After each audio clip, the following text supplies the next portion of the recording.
کہ ہمیں ان سے چاہیے, نہیں, یہ ہمارے لیے وسیلہ ہے. یعنی آپ جاؤ گی کہیں بھی, آپ کا سورس ہوگا تو میرے لیے وہ کام جلدی ہو جائے گا بنسبت جو کام میرے لیے ایک ہفتہ یا پینڈنگ میں ہو جائے گا اگر میں آپ کا ریفرنس لے کے جاؤں گی. اس لیے یہ ہمارے لیے ریفرنس ہے. یہ اللہ کے اولیاء ہیں, جہاں پہ ہم ان کے تھرو مانگتے ہیں تو ہماری دعائیں قبول ہوتی ہیں. میری شادی کو 7 سال ہو گئے اور میرے گھر بچے نہیں, اس لیے میں یہاں پر آتی ہوں اولاد کی خاطر. تو اللہ تعالیٰ سے ابھی میں 2 چندی آئی ہوں, یعنی کہ 2 جمعرات آئی ہوں. تو اللہ تعالیٰ نے مجھے امید سے کیا, تو مجھے بڑی خوشی ہے اس بات کی کہ یہاں پہ منت مراد پوری ہوتی ہے. ہمارا بھروسہ ہے, ہمارے بزرگ ہیں, اللہ کے پیارے ہیں, اور ہم یقین رکھتے ہیں ہماری ہر دعا قبول ہوتی ہے. دعا کے لیے آئی ہوں, اللہ میاں ہمارے بچوں کو ترقی ادا کرے اور ہمیں بھی نصیب اچھا کرے. میری آنکھ صحیح ہو جائے, میری ہاتھ پاؤں میں درد ہے یہ ٹھیک ہو جائے. میرا یہ عقیدہ ہے, میرا یہ ایمان ہے کہ کبھی بھی کچھ بھی ہو جائے, لیکن میرا یہ ایمان ہے کہ اگر ایسے ولیوں کے دربار پہ آؤ اور دعا قبول نہ ہو, ایسا جو کہتے ہیں, میرے لیے ان کا یہ پیغام ہے کہ وہ ایسا کبھی بھی نہ سنیں. اللہ اللہ کرنے سے اللہ نہیں ملتا, اللہ والے ہوتے ہیں جو اللہ سے ملا دیتے ہیں. اللہ تعالیٰ سورہ یونس میں فرماتے ہیں, اور وہ اللہ کے سوا ان کی عبادت کرتے ہیں جو نہ انہیں نقصان دیتے ہیں اور نہ نفع دیتے ہیں, اور کہتے ہیں کہ یہ اللہ کے سامنے ہمارے سفارشی ہیں. کیا تم اللہ کو وہ بات بتاتے ہو جسے وہ نہ آسمانوں میں جانتا ہے اور نہ زمین میں؟ وہ پاک ہے اور ان سے بہت بلند جنہیں وہ اس کا شریک بناتے ہیں. لوگ مزارات پر منتیں مرادیں مانتے ہیں, گرہیں لگاتے ہیں, تالے باندھتے ہیں, پھولوں کی پتیاں نچھاور کرتے ہیں, اگربتیاں جلاتے ہیں, چادریں چڑھاتے ہیں.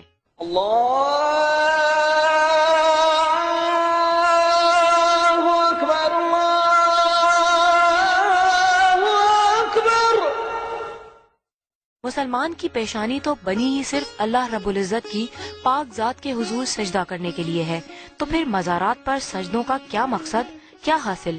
مزار پر حاضر ہونے کی ابتدا کئی افراد سجدے سے کرتے نظر آتے ہیں. سب کو پتا ہے کہ اللہ وحدہ لا شریک کے علاوہ کسی کو بھی سجدہ کرنا شرک ہے.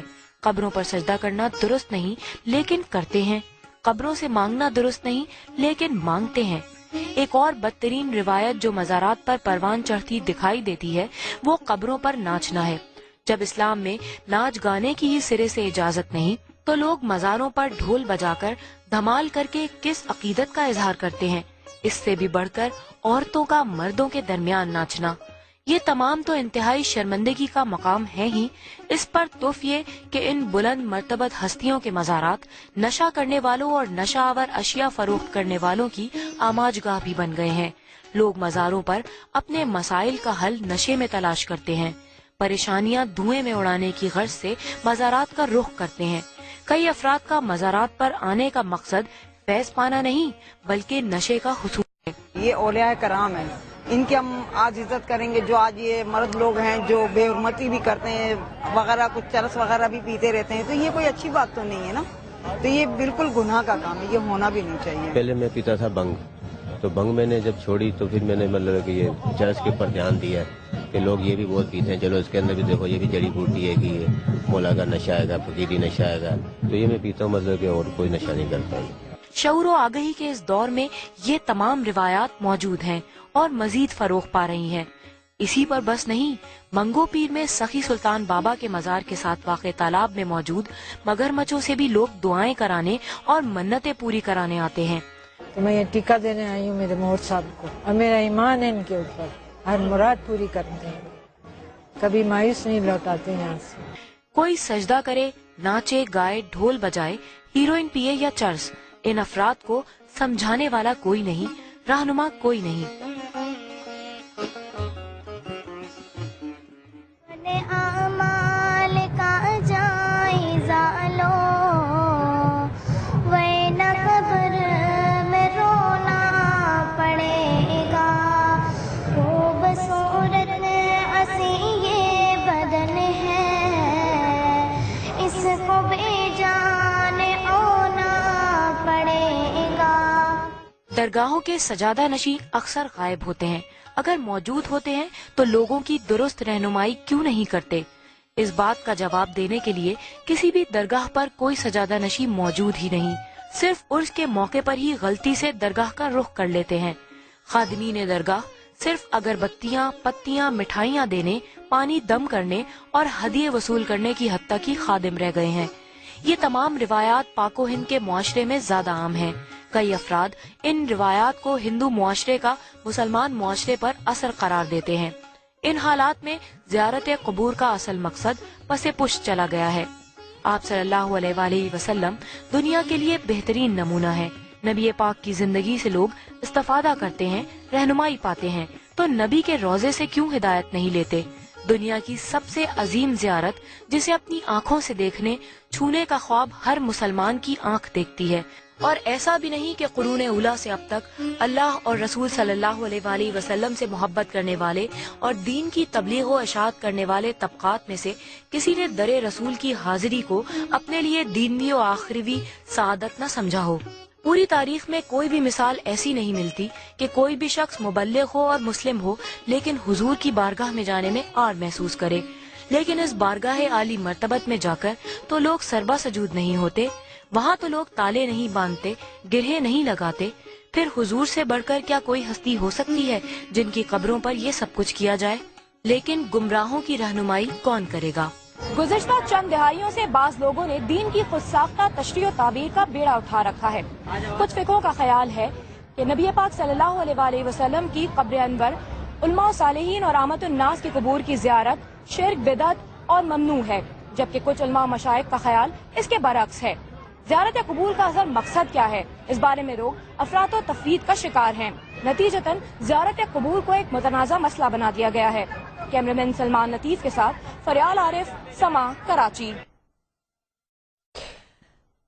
ویلکم بیک ناظرین، آپ نے دیکھا اور میں شروع کرنا چاہوں گی ڈاکٹر عبدالغفور راشد صاحب سے۔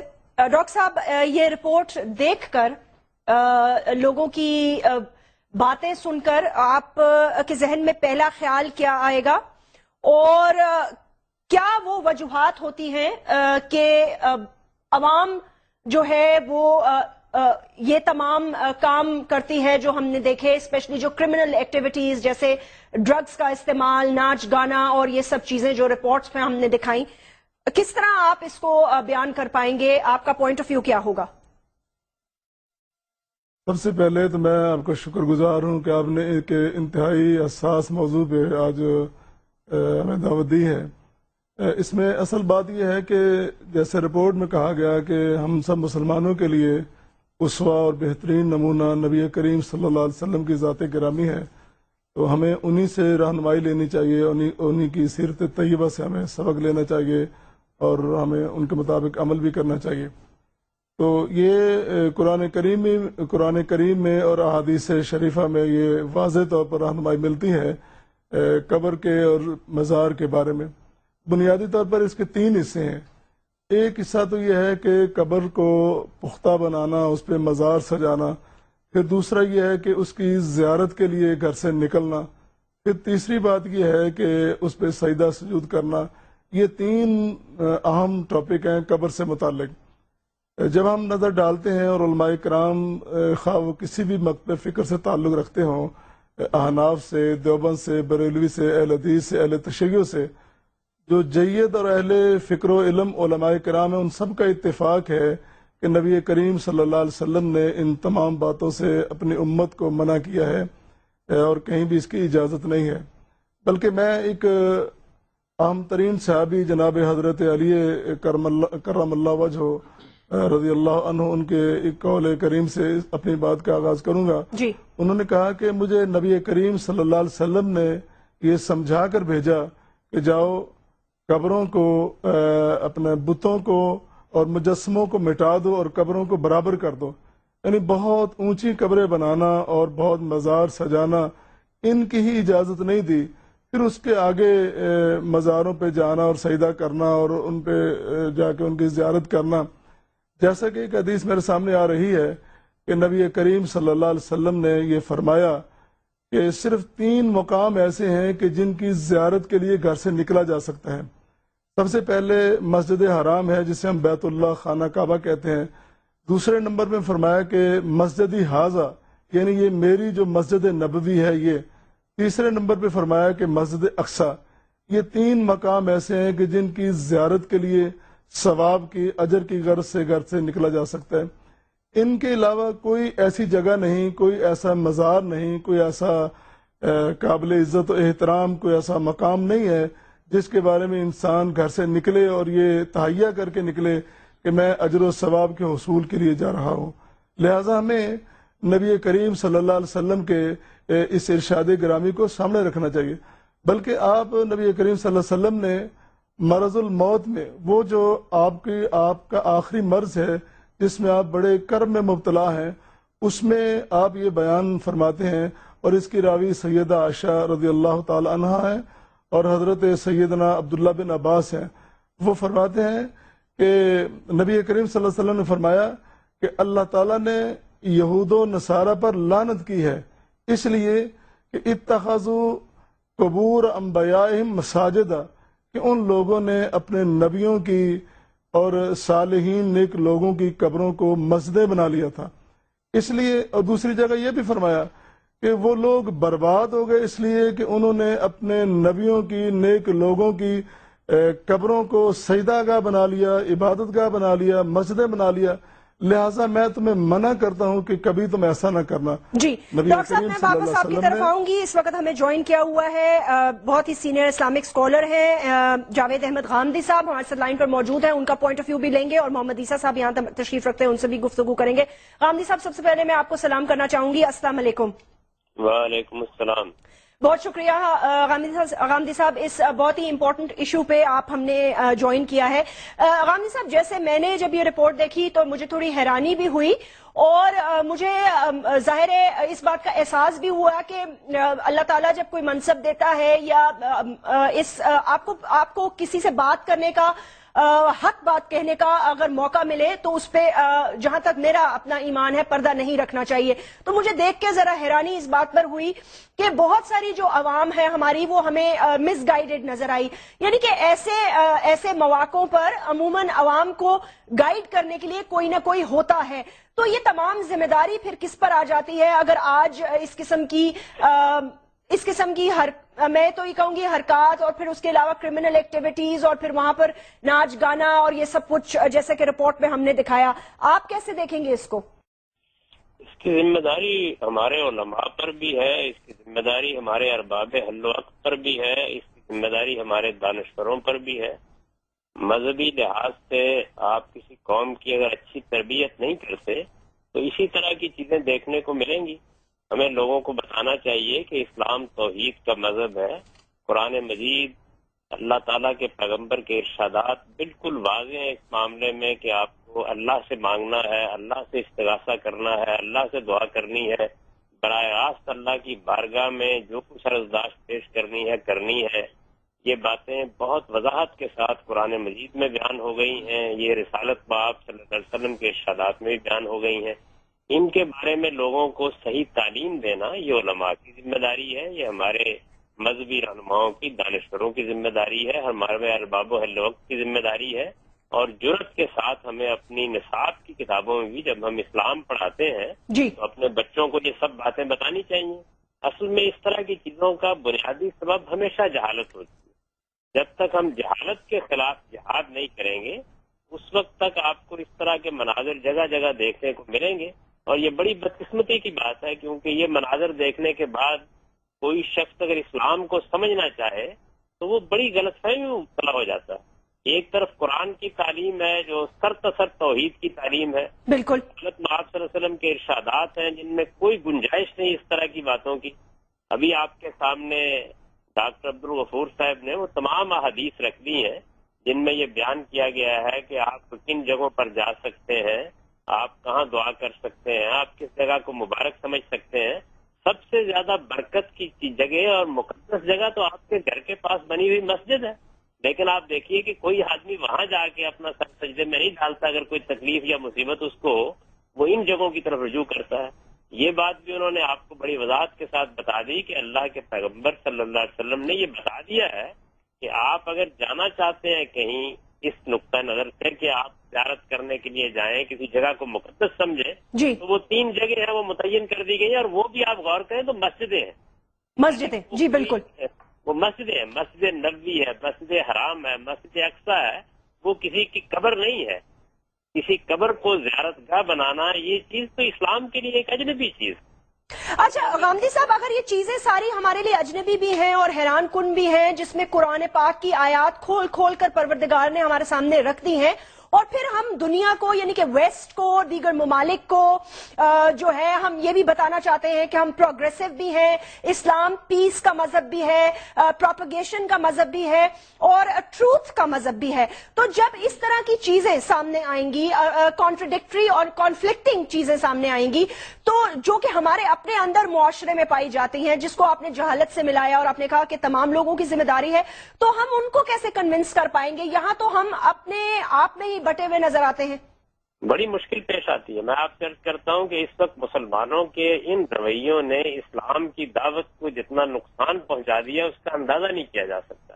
اسلام تو ایسا فطری مذہب ہے کہ اگر اس کی صحیح تعلیم کو آپ سادگی سے سامنے رکھ دیں تو کوئی سلیم و طبع آدمی اس کو قبول کرنے سے انکار نہیں کر سکتا. یعنی یہ بات کہ اس کائنات کا ایک پروردگار ہے، اسی پروردگار کی تم کو عبادت کرنی ہے، اسی سے دعا کرنی ہے، اللہ کے پیغمبروں سے ہدایت پانی ہے، ایک دن اللہ کے سامنے جواب دہ ہونا ہے، اچھے عمل کی بنیاد پر جواب دہی ہونی ہے، یہ مذہب کا خلاصہ ہے.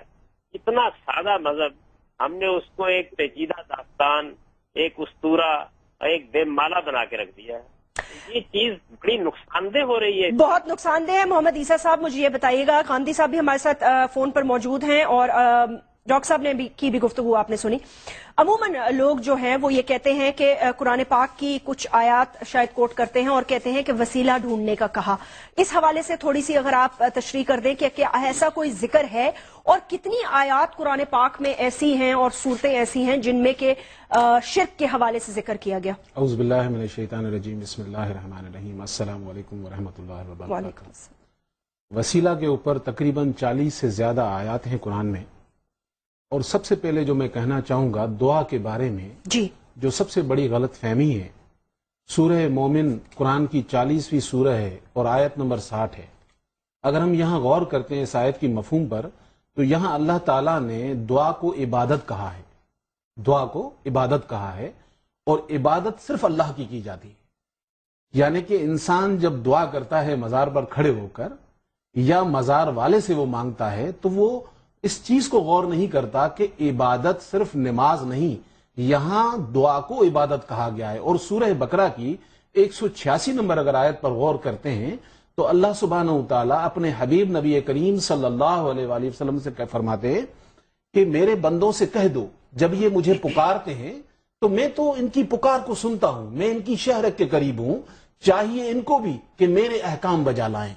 ہم دعا کا وہ حصہ جو بچپن سے سنتے ہوئے آئے ہیں کہ بھئی اللہ تو سنتا ہے، اللہ تو ہماری شہرت کے قریب ہے، ہم آیت کا آخری حصہ بھول جاتے ہیں جس میں اللہ تعالیٰ کہتے ہیں کہ چاہیے ان کو بھی میرے احکام بجا لائیں.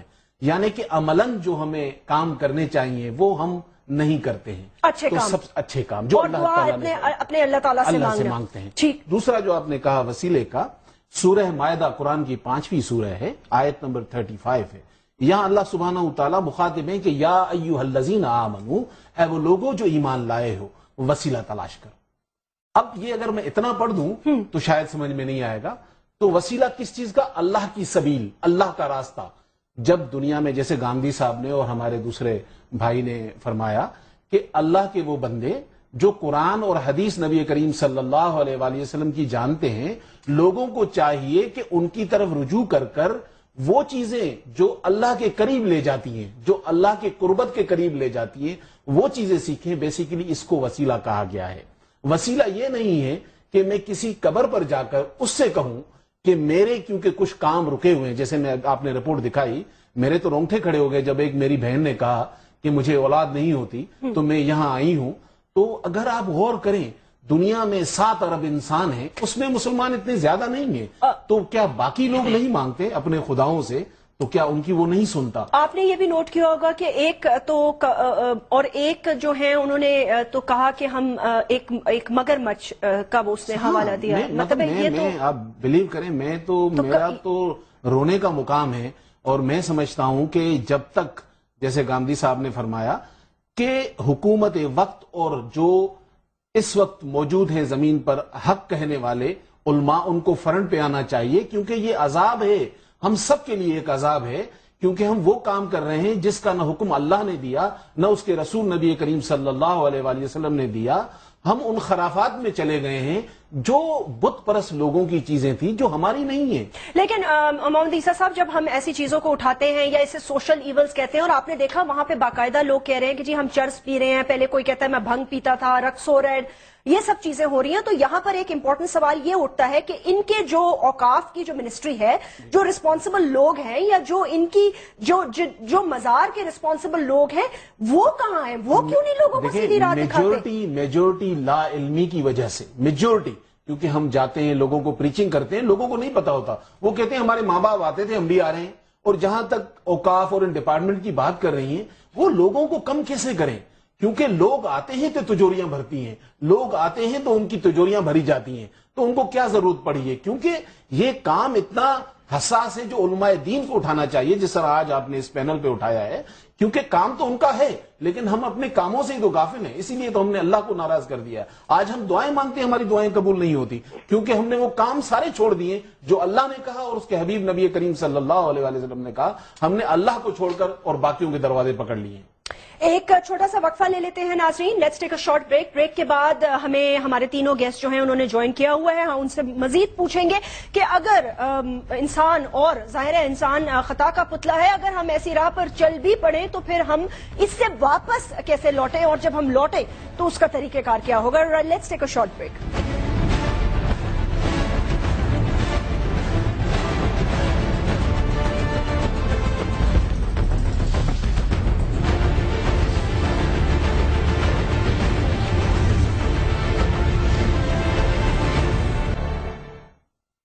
ویلکم بیک ناظرین.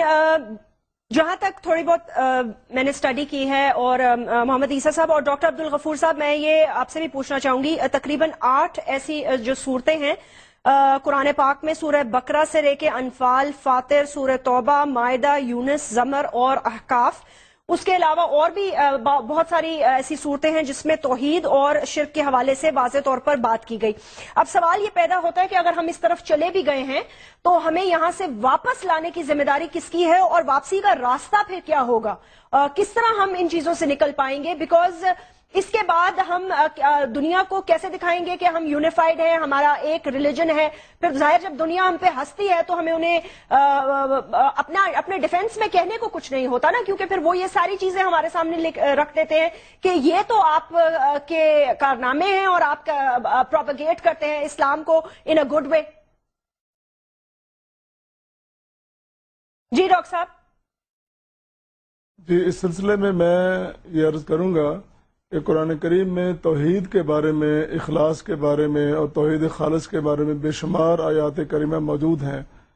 اور دوسرا جو آپ کا سوال ہے کہ ہمیں کیا کرنا چاہیے اور اس موقع پر ہماری ذمہ داری کیا بنتی ہے, اس بارے میں جیسے غامدی صاحب نے اور کراچی سے عیسیٰ صاحب نے بڑی اچھی گفتگو کی ہے, میں اس سوال کا جواب دینے سے پہلے سورہ توبہ کی آیت کریمہ کا ایک حصہ آپ کے سامنے پیش کروں گا. اللہ کریم نے فرمایا کہ اتخذوا احبارهم رہبانهم اربابا من دون اللہ وعیسی ابن مریم, کہ ان لوگوں نے اللہ کے علاوہ احبار اور رہبان کو اپنے خدا بنا لیا, حضرت عیسیٰ کو بھی. اس ضمن میں ایک سوال پیدا ہوا, نبی کریم صلی اللہ علیہ وسلم سے پوچھا گیا کہ وہ لوگ ان کی عبادت تو نہیں کرتے تھے, پھر ان کو کیوں کہا گیا کہ ان لوگوں نے ان کو اپنا رب بنا لیا؟ تو اللہ کے پیارے پیغمبر اس کی وضاحت فرماتے ہیں کہ چونکہ علماء جو حلال کرتے تھے ان کو ماننے والے اس کو حلال جانتے تھے, اور جس کو علماء حرام قرار دیتے تھے اس کو وہ حرام سمجھتے تھے.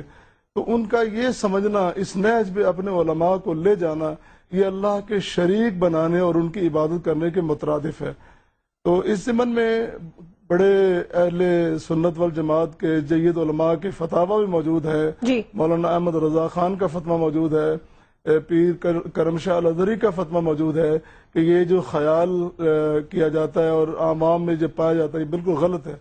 لیکن ایک میں اور حوالہ دوں گا کہ پچھلے سال 18 اپریل کو جی لاہور شہر میں ہی حجویری ہال میں ایک بہت بڑا مشائخ کا اجتماع ہوا تھا, جس میں کراچی کے اور لاہور کے جید علماء کرام, جس میں سب بڑے بڑے نام لیے جا سکتے ہیں, انہوں نے باقاعدہ اپنے مشائخ اور علماء نے ایک ریزولوشن پاس کیا تھا جس میں انہوں نے کہا تھا کہ ہمارے بارے میں جو بات کی جاتی ہے کہ ہمارے خیالات اور ہمارے نظریات یہ ہیں، ہم بتا دینا چاہتے ہیں کہ ہمارے نظریات یہ نہیں ہیں، بلکہ ہم اس کے خلاف جہاد کریں گے۔ کس کے خلاف؟ اس بات کے خلاف کہ مزارات پہ سجدہ کرنا، عورت کا بے پردہ آنا، مرد و عورت کا اختلاط کرنا، بنگیوں چرسیوں کا اجتماع ہونا، وہاں پہ ڈھول بجانا اور گانا بجانا اور اس طرح کی محفلیں سجانا، یہ سب غلط ہے۔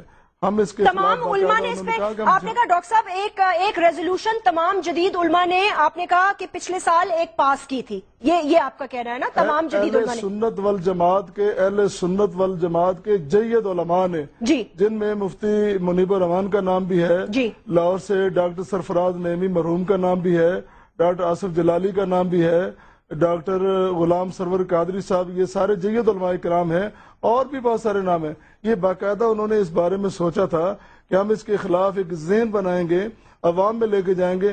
میں سمجھتا ہوں کہ یہ بڑی اچھی بات ہے، اس بات کو اور آگے بڑھانا چاہیے، بلکہ ان کو چاہیے کہ جو دوسرے مکاتب فکر ہیں، اہل حدیث ہیں، اہل تشیع ہیں، دیوبند حضرات ہیں، ان سب سے مل کر پبلک کے اندر یہ جو جہالت ہے، یہ جو خرافات ہیں، یہ جو بے جا بدعات پائی جا رہی ہیں، ان کے خلاف باقاعدہ ان کو اویئرنیس اور تعارف پیدا کرنا چاہیے۔ یہ علماء کی ذمہ داری بنتی ہے کہ آج اتنی خرافات ہوگی، آج مزارات پہ، آج قبروں پہ، کہ لوگ قبروں پہ تو اس لیے جانا چاہیے مسلمان بندے کو کہ وہاں جا کے اللہ کے سامنے دعا کرے، فکر آخرت کرے، اور اس کو اپنا مرنا یاد آ جائے کہ میں نے مرنا ہے اور اسی قبر میں جانا ہے۔ قبر پہ تو اس لیے جانا چاہیے۔ اچھا محمد عیسیٰ، ڈاکٹر صاحب میں آپ کے پاس آتی ہوں واپس۔ یہاں پہ غامدی صاحب بھی ہمارے ساتھ لائن پر موجود ہے۔ غامدی صاحب یہ بتائیے گا کہ اس میں جو اوقاف کا جو محکمہ ہے ان کو کروڑوں روپے ملتے ہیں مینجمنٹ کے لیے اور اس کے بعد دیکھ بھال کے لیے، اور ہم نے عموماً دیکھا ہے کہ یہ جیسے کرمنل ایکٹیویٹیز جو یہاں پر ہوتی ہیں اس پر مجھے بڑا افسوس ہوتا ہے، جو باہر ڈرگز مل رہے ہوتے ہیں، عموماً میں نے دیکھا ہے اس میں بچے بیچارے ملوث ہو جاتے ہیں۔ وہ وہاں پہ ایک سمت بانڈ جو ہے وہ بڑے آرام سے ملتی ہے، اس کو پیتے رہتے ہیں۔ اس میں نے کافی پروگرامز بھی کیے اور پچھلی حکومت نے اور پچھلے ہوم منسٹر نے جو ہے اس میں کافی میری ہیلپ بھی کی۔ اب ان کرمنل ایکٹیویٹیز کو کی رسپانسبلٹی کس پہ آتی ہے؟ اس سے کس طرح ہم اپنا پیچھا چھڑوائیں، کیونکہ اس میں زیادہ سے زیادہ لوگ ملوث ہوتے جا رہے ہیں؟ بڑی بدقسمتی کی بات ہے، اس سے زیادہ اور کیا، یہ تو ماتم کا مقام ہے۔ اوقاف کے محکمے کا تو آپ نام نہ لیجئے، تم نے کو نام ہو قبروں کی تجارت کر کے کیا نہ بیچو گے جو مل جائیں صنم پتھر کے۔ وہ تو اصل میں وہی بات ہے کہ تجوریاں بھرنے کے لیے ایک محکمہ بنا دیا گیا، اس کا یہ مقصد تھا ہی نہیں کبھی کہ لوگوں کی تعلیم و تربیت کا اہتمام کرنا ہے۔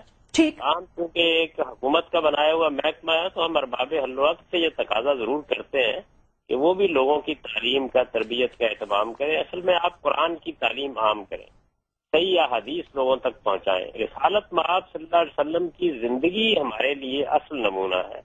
دین صرف وہی ہے جس کو آپ نے دین قرار دیا، آپ نے دین کی حیثیت سے اس پر عمل کیا، یہ بات ہمیں لوگوں کے سامنے واضح کرنی چاہیے۔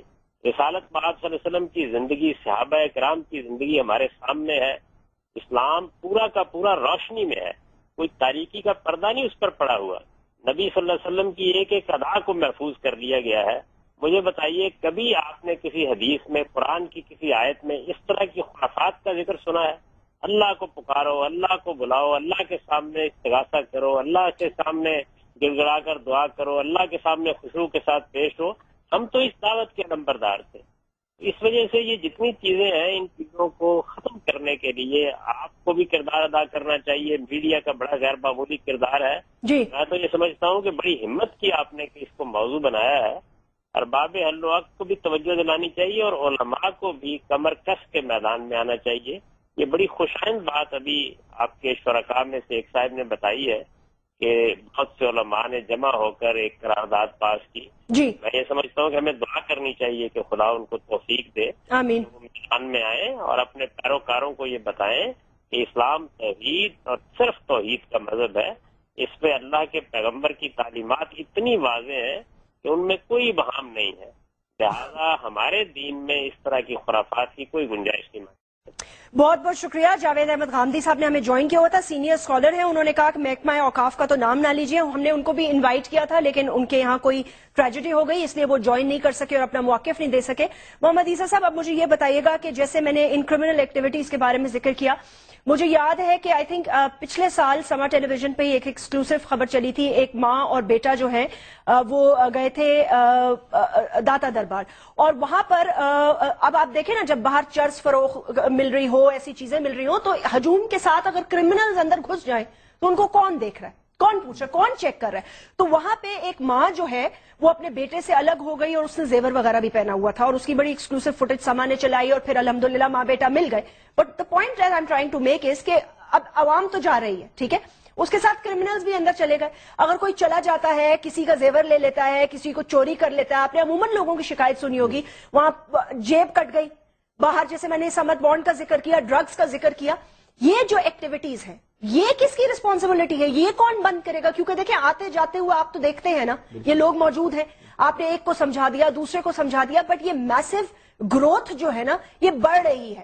اور بچے, میں جب بچوں کو دیکھتی ہوں تو ان پہ مجھے بڑا دکھ ہوتا ہے. علماء دین جو ہیں وہ اپنے آواز کو تو بلند کر سکتے ہیں, لیکن کرمنل لوگوں کو اپنے ہاتھوں سے روک نہیں سکتے. ٹھیک, تو اس ایریا میں جو تھانے دار ہیں, جس ایریا میں مزارات ہیں, وہاں پولیس بھی ہے. اگر رسپانسبل جو اس ہمارے ملک کے ذمہ دار لوگ ہیں یا اوقاف کی منسٹری کے لوگ ہیں, وہ اگر ان تھانے داروں کی ڈیوٹیاں لگائیں کہ اگر اس طرح کی ایکٹیویٹیز یہاں ہو رہی ہیں تو یہ آپ لوگوں کو پنشمنٹ ملے گی, تو کیوں پاسبل نہیں ہو سکتا؟ میں نے ان سے پوچھا, میں نے یہ سوال کیا محمد عیسیٰ صاحب, ان کا کہنا یہ تھا کہ ہمارے پاس کرنے کو اور اتنے بڑے کام ہے کہ آپ ابھی ہمیں کہہ رہی ہیں ان لوگوں کو پکڑو, ان کو پکڑ کے ہم جیل میں ڈالیں گے, 2 دن بعد خود چھوڑ کے آ جائیں گے, ہم عیدی سینٹر چھوڑ کے آتے ہیں یا واپس بھاگ کے آ جاتے ہیں. دیکھیں بات یہ ہو رہی ہے, جو پینے والے ہیں وہ اپنی جگہ ہیں, جو بیچنے والے ہیں ان کا کیا کریں گے؟ آپ ان پر تو ہاتھ ڈال ہی سکتے ہیں نا کہ جو بیچ رہے ہیں, کیونکہ آپ بلیو کریں کہ ان جگہوں پر سب سے زیادہ منشیات کے کام ہو رہے ہیں. بالکل, اور اتنے بڑے اولیاء اللہ کے پیارے لوگ وہاں دفن ہیں.